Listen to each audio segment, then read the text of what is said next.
Hola a todos y todas, un saludo desde Argentina, mi nombre es Julia Parodi y vengo a compartirles un avance de mi trabajo de tesis doctoral. Para comenzar el trabajo quería presentarles 5 textos que a primera vista parecieran sacados de contextos absolutamente diferentes, tanto por sus temáticas como por sus tipos textuales. Un ensayo académico de clasificación de repertorio rural, una poesía del tiempo universal del hombre, la leyenda del bichito de luz, fragmentos de un método de enseñanza de danza y una crónica o reseña de festivales en Japón. Son textos pertenecientes a distintos géneros discursivos, cada uno con sus propias reglas de enunciación, de redacción, con su propio tono y estilo, y hasta una apropiación particular de las funciones del lenguaje. A pesar de esta heterogeneidad, en realidad estamos hablando de 5 textos agrupados bajo la misma sección, Conciencia Folclórica, de la revista argentina Folklore. Canciones folclóricas argentinas por Carlos Vega, Tiempo del hombre por Atahualpa Yupanqui, Cosas de la tierra india por José Ramón Luna, Folklore enseña a bailar nuestras danzas por Pedro Berruti, Fiestas en Japón con información aportada por la Embajada de Japón.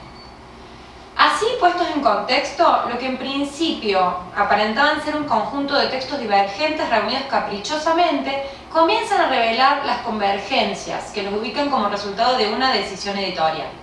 El objetivo de este trabajo es desentrañar la estrategia que subyace a la publicación de la sección Conciencia Folclórica en el marco global de la revista. Se hace necesario un abordaje sociodiscursivo para encontrar los hilos conductores entre las huellas de los textos que dejaron las condiciones de producción de los discursos y el contexto propiamente donde los agentes sociales realizaron las prácticas discursivas. Es que pensamos junto a Costa y Mosesco que los agentes toman sus decisiones en un marco de posibles, no absolutamente determinados, pero sí delimitados. En este caso, el agente que se encuentra detrás de una de las publicaciones más vendidas de su época es un conjunto de editores, periodistas y empresarios con Julio Marvis y Ricardo Honegger a la cabeza. Un agente colectivo vinculado al fenómeno del boom del folclore en nuestro país. El escenario donde llevaron a cabo su aventura editorial es el campo del folclore, un espacio de producción discursiva de límites difusos, atravesados por fenómenos del orden cultural y político, donde la producción de los discursos se da bajo condiciones sociales específicas y de acuerdo a reglas de enunciación que han dominado el campo a lo largo de su desarrollo histórico. Es decir, un campo de tensiones, donde cada agente discursivo realiza su práctica como una respuesta a estas condiciones y frente a estas reglas. En el caso del campo del folclore, la disputa se dio siempre en torno a la definición de los sentidos atribuidos a la identidad nacional. Desde una idea burdiana, son estas tensiones constitutivas las que justamente moldean la estructura de los campos sociales en un momento determinado. Y el momento del boom constituye entonces un hito en este sentido. Este fenómeno de explosión del folclore se dio como corolario de un proceso económico y social más amplio y complejo, del que ya se ha escrito muchas veces, que tiene que ver con el florecimiento de la industria nacional en rubros diversos y las migraciones de masas obreras desde el interior a las grandes ciudades. Todo esto significó para el campo del folclore la irrupción de nuevas instancias de consagración ligadas a la dinámica de la época, con las reglas de la industria cultural y de los medios de comunicación modernos, pero entrando en contradicción con la perspectiva tradicionalista que había dominado el campo desde su fundación. Es decir, que el campo atravesaba un fuerte cambio de paradigma. La visión romántica y esencialista de identidad nacional que habían instaurado las élites dominantes a comienzos de siglo en el marco del centenario de la Revolución de Mayo y que implicaba este deslumbramiento por las costumbres gauchas y por la pureza de la vida rural, comenzaba a fundirse con la imagen de cantores y músicos que, vestidos o no de gauchos, circulaban por peñas, aparecían en la pantalla de TV, sonaban en las radios y desfilaban por la escena y por escenarios de festivales a lo largo de todo el país. Las tensiones acrecentadas por este contexto de ampliación del campo afloraron también en los discursos de la época, por medio de imágenes contrapuestas. Frente a los precursores aparecen los trasnochados de moda. Frente al interior profundo, la metrópoli de las oportunidades. El paisaje natural de la Pampa, que se contrapone a la industria del espectáculo. Este juego de contradicciones constituyen las condiciones de producción de la revista Folklore en general y de la sección Conciencia Folclórica en particular. Una sección que apareció desde el ejemplar número 10 al número 20 con colaboraciones más o menos fijas, generando una pausa reflexiva en el ritmo más agitado del resto de la publicación. Teniendo en claro ya las condiciones bajo las cuales se produjo el discurso que queremos analizar, podemos entonces asomarnos a los textos, usando las herramientas que nos brinda el enfoque de la enunciación.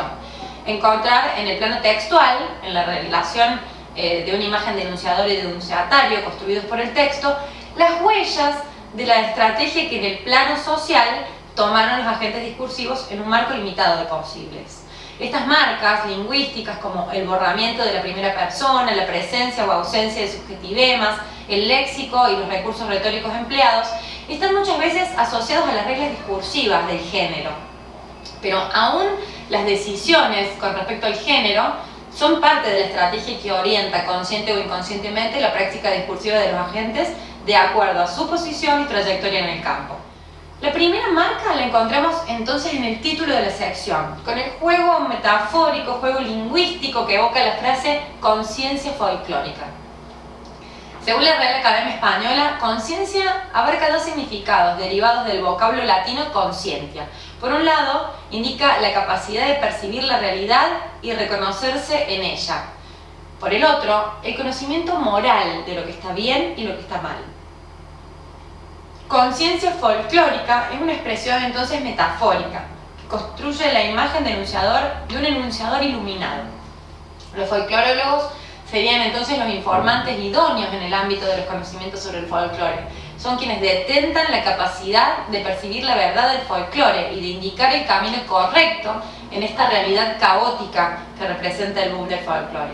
Incluso el sufijo ciencia remite a esta concepción positivista de la transmisión de conocimientos de una manera sistematizada y organizada. ¿Quiénes ostentaban ese estatus de especialistas? Los folclorólogos, y lo hacían respaldados por una trayectoria de larga data en el campo, ya fuera como poeta, como compositor, pero sobre todo por haber dedicado su vida al estudio de este fenómeno desde una perspectiva culturalista, perspectiva que García Canclini llama de aproximación antropológica folclórica, y que engloba a esas investigaciones sobre comunidades o grupos étnicos concentrándose en aspectos puros de su identidad étnica, prestando atención especialmente a su resistencia a la penetración occidental. En paralelo a esta imagen de enunciador, claro que se elabora entonces la de un lector modelo, con el que comparten ciertas competencias y sobre todo comparte una avidez por acceder al campo desde este tipo de saber de especialistas. En todo dispositivo de enunciación, es decir, en la relación entre enunciador y enunciatario, es posible analizar las huellas de la dimensión pasional. Lo afectivo tiene por efecto en el discurso conmover al enunciatario y llevarlo a la acción, llevarlo a hacer, a decir, a pensar, a sentir. En el caso particular de la música, lo afectivo inunda los sentidos que despliega, que pueden ser sentidos no mediados lingüísticamente, pero que no por ello son menos semióticos. Cuando hablamos del proceso de producción y recepción de música, estamos frente a un intercambio entre agentes que, como toda forma de comunicación, se desarrolla sobre condiciones concretas. Y allí el sentido de la música es lo que el cuerpo siente al interpretarla y al percibirla. Y la relación de las músicas populares, precisamente con lo afectivo, va todavía más allá, por el marcado impacto que tienen, como sostiene Pablo Vila, sobre la conciencia subjetiva de sus consumidores, porque contribuyen en el armado de las tramas argumentales de sus narrativas identitarias y las de los grupos sociales a los que pertenecen.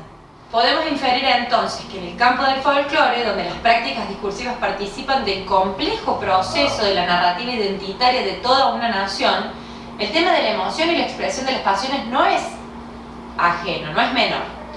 Pero los artículos de conciencia folclórica manifiestan un tono mesurado y contenido de las distintas formas posibles de semiotización de las emociones, que según Micheli pueden ser dichas, mostradas o apuntaladas. Los folclorólogos intentan decirlas lo mínimo indispensable y, si es posible, no mostrarlas.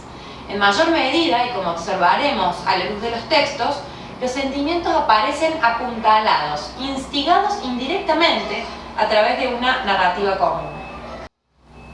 El primer artículo es parte de un extenso trabajo inédito y original de Carlos Vega.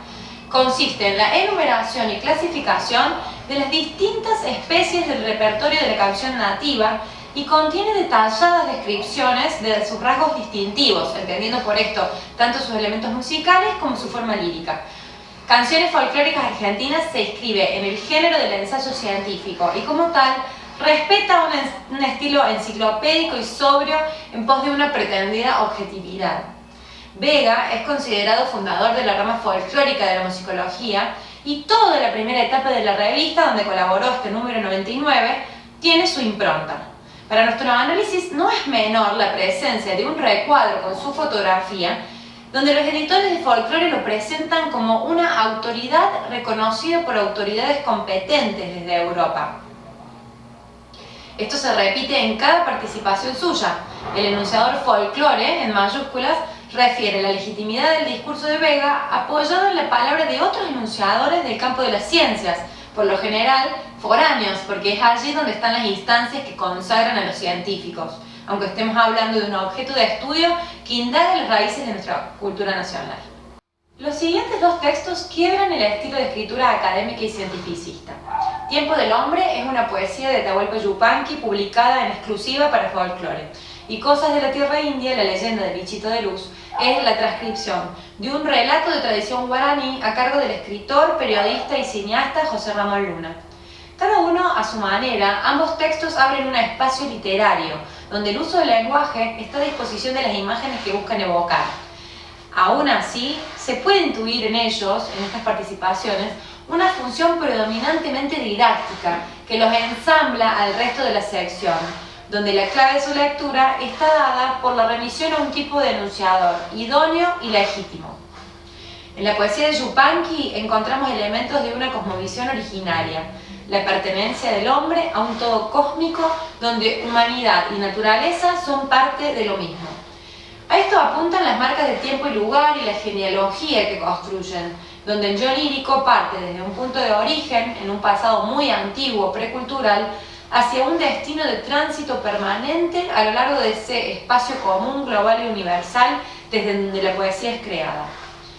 Esta presencia de lo natural también podría leerse como una elaboración autóctona de las corrientes del romanticismo nacionalista europeo, que encuentra en la solidaridad entre artista y naturaleza un canal inmaculado para la expresión del Volges argentino, de un espíritu nacional. Por eso Yupanqui puede decir que él no estudia las cosas ni pretende entenderlas, las reconozco, es cierto, pues antes viví en ellas.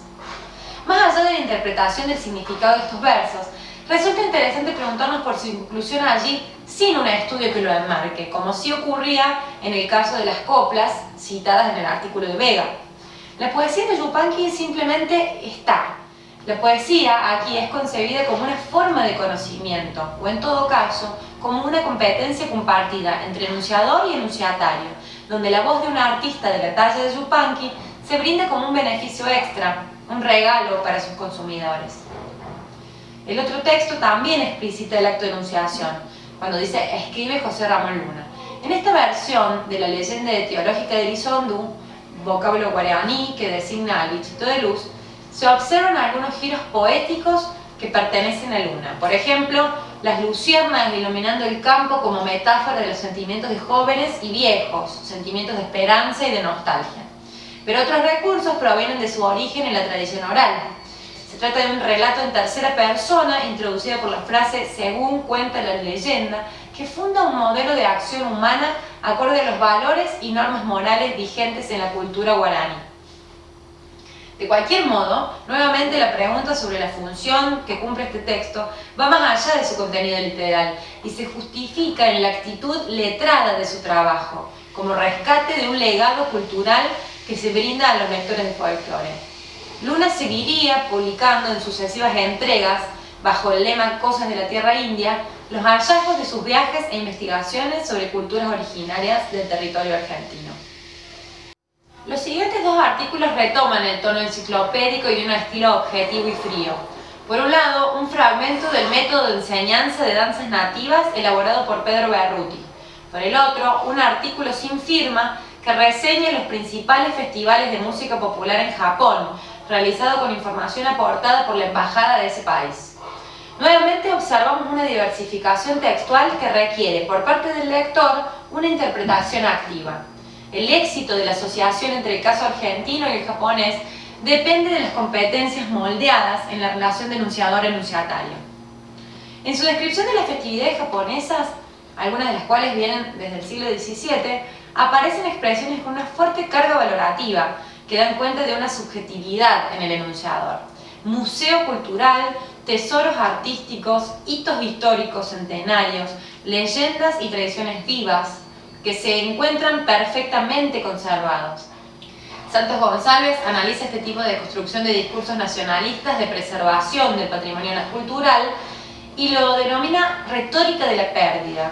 Es una manera particular de experimentar la temporalidad de pasado, presente y futuro que se da en las configuraciones identitarias latinoamericanas. Bajo una mirada idealizada del pasado como incontaminado, cobra sentido la alusión a un patrimonio cultural que se pretende defender de un futuro que amenaza con borrarlo, mediante acciones que son de tipo museificadoras. La retórica de la pérdida es un hilo rector que se infiere de todos los artículos articulando sus proposiciones, aunque sea implícitamente en un mismo relato. En él, la esencia argentina se encuentra depositada en tesoros antiguos que deben ser preservados, y esa es una tarea de los folclorólogos. Aquí se concentra la carga patémica del discurso. Si bien intentan omitir su mención directa, en las narrativas se apuntala en los lectores emociones como el orgullo de lo propio o el temor a perderlo. Dijimos que la revista Folklore nació en el convulsionado escenario de los años 60 en medio de la explosión del campo. Allí encontró su lugar en un vacío que dejaba la prensa de entretenimientos especializada en música popular. Como explica Eliseo Verón, una publicación así debía construir su especificidad para competir con otros títulos por los anunciantes. Los responsables de Ediciones Honegger deben explotar un mercado que se intuía fructífero, pero que no dejaba de absorber las tensiones del campo. Por ello sus páginas se dedicaron principalmente a crónicas de festivales y espectáculos, a las últimas novedades de la formación y separación de agrupaciones, a entrevistas de tono intimista a los artistas, críticas de discos, difusión de las peñas y programación. Participando de la conformación de una suerte de Star System, un sistema de estrellas del folclore en formación, motorizado por las ideas de fama y de éxito. Este movimiento en la revista es, o podemos llamarlo como impulso de inclusión, de todos esos artistas que se incorporaban a un campo en auge. Pero al mismo tiempo aparece lo que llamamos el impulso de exclusión en folclore, una dirección inversa y al que ascribe justamente la sección Conciencia Folclórica que hemos analizado. Para terminar de definir su especificidad como producto de la prensa especializada y para defender su posición en el campo del folclore, la revista necesitaba definir los límites de lo que puede o no considerarse como expresión folclórica auténtica. Como afirma en su artículo Carlos Vega, por sobre espontáneas opiniones emocionales, una afanosa avidez de conocimientos para soluciones más racionales de los problemas que presenta la realidad folclórica. Lo interesante es ver cómo los folclorólogos asumieron esta voz autorizada sobre una división cartesiana entre lo racional y lo pasional. Si los folcloristas y su público ponían el cuerpo, lo pasional, en el escenario, los folclorólogos ponían la mente para reflexionar sobre el sentido del folclore. Entre estos impulsos de inclusión y de exclusión, entre la apelación a una racionalidad científica y a un sentimiento de pertenencia, la revista Folklore preservó así su lugar como espacio de consagración del campo durante toda esta primera etapa de su existencia.